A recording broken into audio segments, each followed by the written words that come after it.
ମୁଁ ନାନା ବଳି। ଜାଣିଛି। ଜାଣିଛ? ତଥାପି ବସିଛ।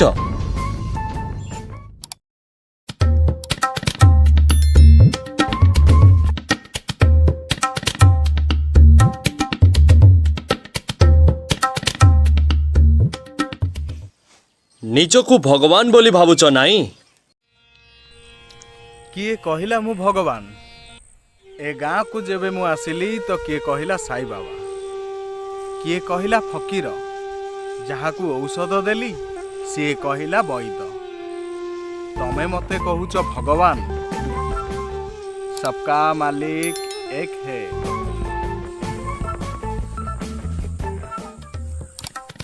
ଯଦି ସମସ୍ତଙ୍କ ମାଲିକ ଜଣେ, ତେବେ ରାମ, କୃଷ୍ଣ, ଶିବ ଏତେ ନା କ'ଣ ପାଇଁ?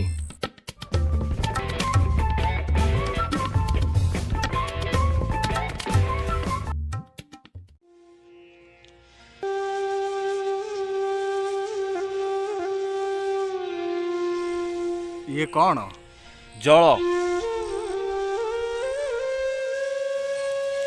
ହିନ୍ଦୀରେ ପାନି, ତାମିଲରେ ତନ୍ନିଲୁ, ତେଲୁଗୁରେ ନୀଲୁ, ମାଲାୟାଲମରେ ଭେଲମ୍, ଓଡ଼ିଆରେ ଜଳ, ଇଂରାଜୀରେ ୱାଟର। ଏତେ ଗୁଡ଼ିଏ ନା, ବସ୍ତୁ ତ ଗୋଟିଏ ନା। ସେମିତି ଭଗବାନ ବି ଜଣେ।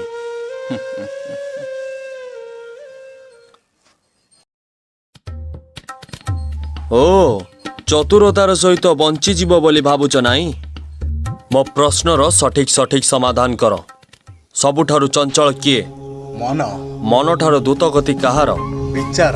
ସବୁଠାରୁ ବୁଦ୍ଧିମାନ ଜୀବ କିଏ? ମନୁଷ୍ୟ। ମଣିଷ ଭିତରେ କ'ଣ ନଥିବ? ଅହଙ୍କାର। ମଣିଷ ଭିତରେ କ'ଣ ଥିବ? ମମତା। ଦୁଃଖର କାରଣ? ଇଚ୍ଛା। ମଣିଷ କୋଉଥିରେ ଅଟଳ ରହିବା କଥା? ବଚନ। ମଣିଷ କେତେବେଳେ ଶାନ୍ତି ପାଏ? ମୃତ୍ୟୁ ପରେ। ହଁ? ବିଶ୍ୱାସ ହଉନି, ସତ୍ୟ ଦେଖାଯାଉନି।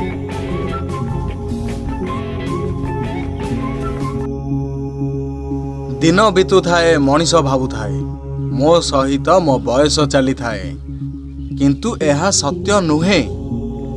ଲୋଭ, ସ୍ୱାର୍ଥ, ଦ୍ୱେଷ, ଇଚ୍ଛା, କାମନା, ବାସନା ଇଏ ତାର ମୃତ୍ୟୁ ଯାଏଁ ତାର ପିଛା ଛାଡ଼ନ୍ତି ନାହିଁ।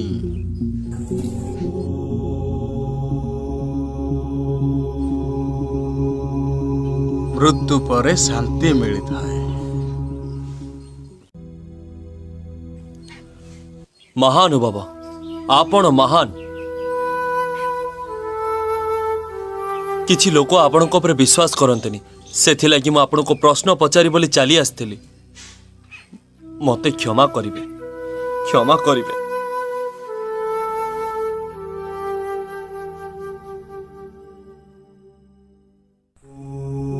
जय साई महाराज की जय। जय साई महाराज की जय। जय साई महाराज की जय।